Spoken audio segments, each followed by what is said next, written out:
ছোট পর্দার দর্শকপ্রিয় অভিনেত্রী সাদিয়া আয়মান সম্প্রতি সামাজিক যোগাযোগ মাধ্যমে তার একটি ভিডিও ভাইরাল হয়েছে, যে ভিডিওটি অভিনেত্রীকে বিব্রতকর পরিস্থিতির মুখে ফেলেছে, যা এক সাংবাদিক অভিনেত্রীর অনুমতি না নিয়ে ছড়িয়ে দিয়েছে।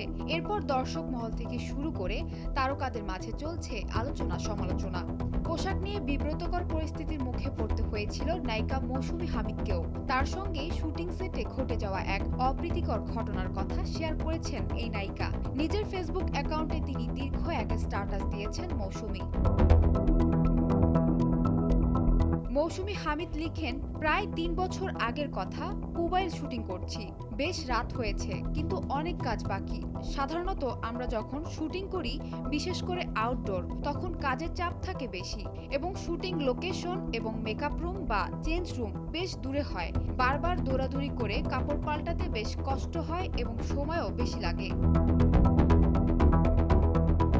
পরিচালক আমাকে খুব করে অনুরোধ করলেন, বারবার মেকআপ রুমে যেয়ে চেঞ্জ করতে যেই সময় লাগছে সেই সময়টাও নেই। উনি বললেন আমি যদি অনুমতি দেই, উনি আমার কাপড়ের ব্যাগটা এই মাটির ঘরে আনার ব্যবস্থা করবেন, ওইখানেই চেঞ্জ করতে পারবো কিনা। আমি বললাম ঠিক আছে, যদিও সেই ঘরটা মোটেও আরামদায়ক বা সেফ নয়। তার উপর দেখি ছিটকানিও নাই দরজায়। আমি বললাম তাহলে কিভাবে হবে? তখন ক্যামেরায় যিনি ছিলেন ওনাকে আমি মামা ডাকতাম। উনি বললেন, মামু তুমি টেনশন নিও না, আমি আছি, বাইরে পাহারা দিচ্ছি। আমি ওনার কথা বিশ্বাস করে ওই মাটির ঘরে ঢুকি। সব জানালা বন্ধ করে দিই এবং দরজা চাপিয়ে দিই।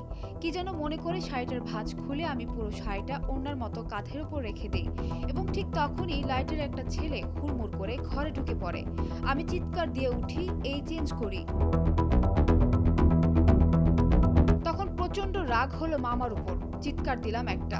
আমি শুধুমাত্র সহযোগিতা করার জন্য এমন একটা জায়গায় কাপড় পাল্টাতে রাজি হলাম, কারণ আমাকে কথা দেওয়া হয়েছিল বাহিরে একজন দায়িত্ব নিয়ে পাহারা দিবে।